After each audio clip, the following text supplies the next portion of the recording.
ओम नमो भगवते वासुदेवाय। आप सभी का हमारे YouTube चैनल पर हार्दिक स्वागत है। आज सुने तुलसी माता की पौराणिक कथा। सांवर्ण मुनि की पुत्री तुलसी अपूर्व सुंदरी थी। उनकी इच्छा थी कि उनका विवाह भगवान नारायण के साथ हो। इसके लिए उन्होंने नारायण पर्वत की घाटी में स्थित बद्री वन में घोर तपस्या की। दीर्घ काल तक तपस्या के उपरांत ब्रह्मा जी ने प्रसन्न होकर दर्शन दिया और वर मांगने को कहा। तुलसी ने कहा, सृष्टिकर्ता ब्रह्मदेव, आप अंतर्यामी हैं, सबके मन की बात जानते हैं, फिर भी मैं अपनी इच्छा बताती हूँ। मैं चाहती हूँ कि भगवान श्री नारायण मुझे पति रूप में मिले। ब्रह्मा ने कहा, तुम्हारा अभीष्ट तुम्हें अवश्य मिलेगा। अपने पूर्व जन्म में किसी अपराध के कारण तुम्हें शाप मिला है। इसी प्रकार भगवान श्री नारायण के एक पार्षद को भी दानव कुल में जन्म लेने का शाप मिला है। दानव कुल में जन्म लेने के बाद भी उसमें नारायण का अंश विद्यमान रहेगा। इसलिए इस जन्म में पूर्व जन्म के पाप के शमन के लिए संपूर्ण नारायण तो नहीं, नारायण के अंश से युक्त दानव कुल में जन्मे उस शापग्रस्त पार्षद से तुम्हारा विवाह होगा। शाप मुक्त होने पर भगवान श्री नारायण सदा सर्वदा के लिए तुम्हारे पति हो जाएंगे। तुलसी ने ब्रह्मा के इस वर को स्वीकार किया, क्योंकि मानव कुल में जन्म में कारण उसे मायावी भोग तो भोगना ही था। तुलसी बद्री वन में ही रहने लगी। नारायण का वह पार्षद दानव कुल में शंखचूड़ के नाम से पैदा हुआ था। कुछ दिनों के बाद वह भ्रमण करता हुआ बद्री वन में आया। यहाँ तुलसी को देखते ही वह उस पर मुग्ध हो गया। तुलसी के सामने उसने अपने साथ विवाह का प्रस्ताव रखा। इतने में ही वहाँ ब्रह्मा जी आ गए और तुलसी से कहा, तुलसी, शंखचूड़ को देखो, कैसा देवोपम इसका स्वरूप है। दानव कुल में जन्म लेने के बाद भी लगता है जैसे इसके शरीर में नारायण का वास हो। तुम प्रस्ताव को सहर्ष स्वीकार कर लो। तुलसी को भी लगा कि उसकी तपस्या पूर्ण हुई, उसे इच्छित फल मिला है। शंखचूड़ के साथ उसका गंधर्व विवाह हो गया और वह शंखचूड़ के साथ उसके महल में पत्नी बनकर आ गई। शंखचूड़ ने अपनी परम सुंदरी सती साध्वी पत्नी तुलसी के साथ बहुत दिनों तक राज किया। उसने अपने राज्य का इतना विस्तार किया कि देवलोक तक उसके अधिकार में आ गया। स्वर्ग का सुख भोगने वाले देवताओं की दशा भिखारियों जैसे हो गई। शंखचूड़ किसी को कष्ट नहीं देता था, पर अधिकार और राज्य छिन जाने से सारे देवता मिलकर ब्रह्मा, विष्णु और शिव की सभा में गए तथा अपनी विपत्ति सुनाई। ब्रह्मा जी ने कहा, तुलसी परम साध्वी है, उसका विवाह शंखचूड़ से मैंने ही कराया था। शंखचूड़ को तब तक नहीं हराया मारा जा सकता जब तक तुलसी को न छला जाए। विष्णु ने कहा, शंखचूड़ पूर्व जन्म में मेरा पार्षद था। शाप के कारण उसे दैत्य कुल में जन्म लेना पड़ा। इस जन्म में भी मेरा अंश उसमें व्याप्त है। साथ ही तुलसी के पतिव्रत धर्म से वह अजेय है। फिर देवताओं की सहमति से भगवान शिव ने शंखचूड़ के पास संदेश भेजा कि या तो वह देवताओं का राज्य लौटा दे या फिर उनसे युद्ध करे। शंखचूड़ शंकर के पास पहुँचे। उसने कहा, देवाधिदेव, आपके लिए देवताओं का पक्ष लेना उचित नहीं है। राज्य बढ़ाना हर राजा का कर्तव्य है। मैं किसी को दुखी नहीं कर रहा हूँ। देवताओं से कहिए वे मेरी प्रजा होकर रहें। मैंने आपका भी कोई अपकार नहीं किया है। मेरा और आपका युद्ध शोभा नहीं देता। अगर आप हार गए तो बड़ी लज्जा की बात होगी। मैं हार गया तो आपकी कीर्ति बहुत अधिक नहीं बढ़ेगी। भगवान शंकर हंसे। वे तो सब रहस्य समझते थे। तुलसी और शंखचूड़ के पूर्व जन्म के शाप की अवधि लगभग पूरी हो चुकी थी। बोले, इसमें कीर्ति और लज्जा की बात नहीं। तुम देवों का राज्य लौटाकर उन्हें उनके पद पर प्रतिष्ठित होने दो। युद्ध से बचने का यही एक उपाय है। शंखचूड़ ने कहा, मैंने युद्ध के बल से देवलोक जीता है। कोई उसे युद्ध के द्वारा ही वापस ले सकता है। ये मेरा अंतिम उत्तर है, मैं जा रहा हूँ। ऐसा कहकर शंखचूड़ चला गया। उसने अपनी पत्नी तुलसी को सारी बात बताई और कहा, कर्म भोग सब काल सूत्र में बंधा है। जीवन में हर्ष शोक भय सुख दुख मंगल अमंगल काल के अधीन है। हम तो केवल निमित्त हैं। संभव है भगवान शिव देवों का पक्ष लेकर मुझसे युद्ध करें। तुम चिंता मत करना, तुम्हारी सती तेज मेरी रक्षा करेगा। दूसरे दिन भगवान शंकर के नेतृत्व में देवताओं ने युद्ध छेड़ दिया। शंखचूड़ ने भीषण बाणों की वर्षा कर उनका वेग रोका। उसके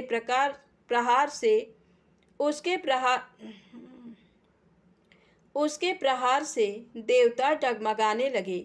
उसने दानवी शक्ति का प्रयोग कर मायावी युद्ध आरंभ किया। युद्ध स्थल पर वह किसी को दिखाई नहीं देता था, पर उसके अस्त्र शस्त्र प्रहार कर देवों को घायल कर रहे थे।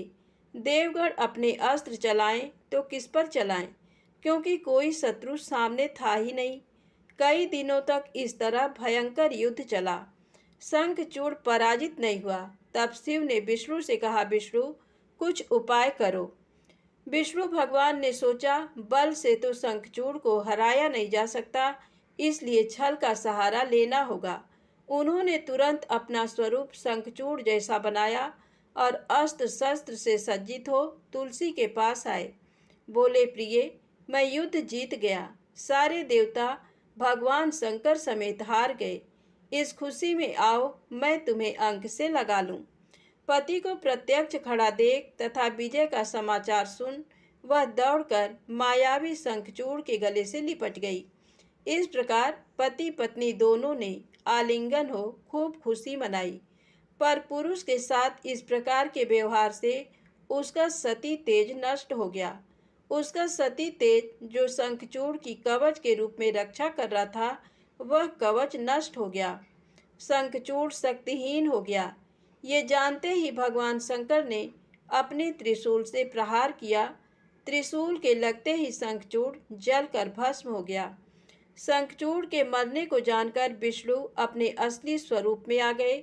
सामने अपने पति शंखचूड़ के स्थान पर भगवान विष्णु को खड़ा देख तुलसी बहुत विस्मित हुई। उसको पता लग गया कि स्वयं नारायण ने उसके साथ छल किया है। क्रोध में आकर उसने शाप दिया, एक सती स्त्री का सतीत्व भंग करने के अपराध में तुम हृदयहीन पत्थर हो जाओ। विष्णु ने तुलसी के शाप को सिरोधार्य कर कहा, देवी, तुम्हारे तथा शंखचूड़ के कल्याण के लिए मुझे ऐसा करना पड़ा। तुम दोनों को शाप मुक्त करना था। तुम भी अब शरीर त्याग कर तुलसी बिरवा के रूप में जन्म लोगी और मेरी पूजा तुलसी दल से होगी। मैं सालग्राम पत्थर बनूंगा। मेरे शीश पर तुम आदर से विराजमान होगी। तुम्हारे पति की हड्डियों के चूर्ण से शंख की उत्पत्ति होगी। उस शंख ध्वनि से देवताओं तथा मेरी पूजा आराधना होगी। जहाँ शंख ध्वनि होगी वहाँ मंगलमय मैं विराजमान रहूँगा। तुमने पूर्व जन्म में बद्री वन में मुझे पाने के लिए बड़ी तपस्या की थी। अब अगले जन्म में मैं नारायण प्रस्तर के रूप में बद्रीनाथ वन में स्थापित होऊंगा और मेरी पूजा अर्चना फल फूल से न होकर तुम्हारे तुलसी दल से होगी। मेरे शीश पर विराजमान होकर तुम मुझसे भी ऊंचा पद प्राप्त करोगी। तो प्रेम से बोले, विष्णु भगवान की जय हो, तुलसी माता की जय हो। आइए सुने राजा अम्बरीश की कहानी। राजा अम्बरीश राजा नाभाग के पुत्र थे। वह 7 द्वीपों के राजा थे। वह बहुत ही ब्रह्मज्ञानी और विष्णु भक्त थे। वह भगवान विष्णु की कथाएं सुनते और मंदिरों में दर्शन करने जाते। विष्णु भक्ति के आगे वह घर, स्त्री, पुत्र, धन धान्य सब कुछ तुच्छ समझते थे। एक बार भगवान विष्णु को प्रसन्न करने के लिए उन्होंने साल भर पत्नी सहित एकादशी का व्रत रखा। कार्तिक मास में व्रत जब समाप्त हुआ तो उन्होंने 3 दिनों तक उपवास किया। विष्णु भगवान का पूजन किया। ब्राह्मणों को 60,000 गौओं का दान दिया। संत महात्माओं को दान दिया और उन्हें भोजन करवाकर संतुष्ट किया। राजा अम्बरीश जब ब्राह्मणों को भोजन करवाने के पश्चात पारण करने लगे तो उसी समय दुर्वासा ऋषि अतिथि के रूप में वहां आ गए। राजा अम्बरीश ने दुर्वासा ऋषि का पूजन और स्वागत किया और उन्हें भोजन के लिए विनती की। दुर्वासा ऋषि कहने लगे कि मैं पहले यमुना नदी में स्नान कर भोजन करूंगा। दुर्वासा ऋषि स्नान करने चले गए। उधर द्वादशी केवल कुछ मुहूर्त ही रह गई, जिस मुहूर्त में पारण करना आवश्यक था, नहीं तो राजा का व्रत निष्फल हो जाता। राजा अम्बरीश दुविधा में पड़ गए क्योंकि दुर्वासा ऋषि अभी वापस नहीं आए थे। अगर अतिथि ब्राह्मण को भोजन करवाए बिना पारण करते तो पाप के भागीदार बनते, लेकिन पारण किए बिना द्वादशी व्यतीत हो जाने पर पारण का महत्व समाप्त हो जाता है। ऋषियों ने कहा कि महाराज, आप केवल जल से पारण कर लें, इससे आपका व्रत भी व्यर्थ नहीं होगा और कोई दोष भी नहीं लगेगा, क्योंकि जल को भोजन और भोजन दोनों रूपों में माना जाता है। ऋषियों के परामर्श पर राजा अम्बरीश जलपान कर दुर्वासा ऋषि की प्रतीक्षा करने लगे। यमुना से लौटने पर दुर्वासा ऋषि अपनी तपशक्ति से जान गए कि राजा अम्बरीश ने जल पी लिया। राजा अम्बरीश पर क्रोधित होते हुए दुर्वासा ऋषि कहने लगे कि तुमने धर्म का उल्लंघन किया है। राजन, तू लक्ष्मी और धन वैभव में अंधा हो गया है। तुमने मुझे भोजन का निमंत्रण दिया और घर आए अतिथि को भोजन कराए बिना स्वयं भोजन कर लिया। इस कुकर्म का फल तुझे जरूर भोगना पड़ेगा। दुर्वासा ऋषि ने अपने जटा को उखाड़कर उससे कालाग्नि के समान कृत्या को बनाया, जो राजा की ओर दौड़ी। राजा अपने स्थान से तिल भर भी नहीं हटे। उसी क्षण भगवान विष्णु ने अपने भक्त की रक्षा के लिए अपना सुदर्शन चक्र भेजा, जिससे कृत्या को उसी क्षण जला दिया और सुदर्शन चक्र फिर दुर्वासा ऋषि की ओर मुड़ गया। दुर्वासा ऋषि जान बचाने के लिए भागे, लेकिन जहाँ भी दुर्वासा ऋषि जाते चक्कर उनका पीछा करता रहा। ब्रह्मा जी की शरण में गए तो ब्रह्मा जी कहने लगे कि विष्णु जी के तेज से मैं आपको नहीं बचा सकता। भगवान शिव के पास गए तो भगवान शिव कहने लगे कि विष्णु जी के चक्र से तुम्हें बचाना मेरे बस में नहीं है, तुम भगवान विष्णु के शरण में जाओ। दुर्वासा ऋषि बैकुंठ धाम में गए। भगवान विष्णु के चरणों में वंदना कर कहने लगे कि हे साधुओं पर कृपा करने वाले प्रभु, मुझ अपराधी की रक्षा करें। मैंने आपके प्रिय भक्त को कष्ट पहुंचाया है, इसके लिए मुझे क्षमा करें। भगवान, मेरी रक्षा करें। भगवान विष्णु कहने लगे, तुमने वास्तविकता जानते हुए भी मेरे भक्त को कष्ट पहुंचाया है। मेरे भक्त मुझे बहुत प्रिय हैं। तुम्हारी रक्षा का एक ही उपाय है, तुम राजा अम्बरीश से क्षमा मांगो। यदि वह तुम्हें क्षमा कर दें तो समझो तुम्हारी रक्षा हो गई। वह बहुत दयालु हैं और धार्मिक राजा हैं, वह तुम्हें जरूर क्षमा कर देंगे। दुर्वासा ऋषि राजा अम्बरीश के पास पहुंचकर उनसे क्षमा मांगने लगे। आपके अपमान के कारण भगवान विष्णु का सुदर्शन चक्र मुझे जला रहा है। राजा अम्बरीश जी के पैरों में गिर गए। उन्हें दुख में देखकर राजा अम्बरीश को बहुत दुख हुआ। भगवान विष्णु के सुदर्शन चक्र को शांत करने के लिए राजा अम्बरीश ने स्तुति की। स्तुति सुनकर सुदर्शन चक्र शांत हो गए और वापस लौट गए। दुर्वासा ऋषि भी सुदर्शन चक्र के ताप से मुक्त होकर सुखी हो गए। दुर्वासा ऋषि ने राजा को आशीर्वाद दिया और कहने लगे, आप धर्मात्मा और दयालु हैं। आपने मेरी दुष्टता को भुलाकर मेरी रक्षा की। दुर्वासा ऋषि को सुदर्शन चक्र के भय से मुक्ति में 1 वर्ष व्यतीत हो गया, लेकिन राजा अम्बरीश दुर्वासा ऋषि की प्रतीक्षा में 1 वर्ष तक केवल जल ही पीकर रहे। सुदर्शन चक्र से मुक्ति के पश्चात उन्होंने दुर्वासा ऋषि को भोजन करवाकर तृप्त किया और दुर्वासा ऋषि की आज्ञा के बाद उन्होंने फिर भोजन किया। उसके पश्चात दुर्वासा ऋषि अपने लोक चले गए। राजा भक्ति के साथ राज्य करने लगे। राजा अम्बरीश के इस प्रसंग को सुनने पढ़ने से भगवान विष्णु की कृपा प्राप्त होती है। प्रेम से बोले विष्णु भगवान की जय हो। आइए सुने श्रीहरि के नाम की महिमा। एक वृद्ध महिला एक सब्जी की दुकान पर जाती है। उसके पास सब्जी खरीदने के पैसे नहीं होते। वो दुकानदार से प्रार्थना करती है कि उसे सब्जी उधार दे दे, पर दुकानदार मना कर देता है। उसके बार बार आग्रह करने पर दुकानदार खींच कर कहता है, तुम्हारे पास कुछ ऐसा है जिसकी कोई कीमत हो तो उसे इस तराजू पर रख दो, मैं उसके वजन के बराबर सब्जी तुम्हें दे दूंगा। वृद्ध महिला कुछ देर सोच में पड़ जाती है, क्योंकि उसके पास ऐसा कुछ भी नहीं था।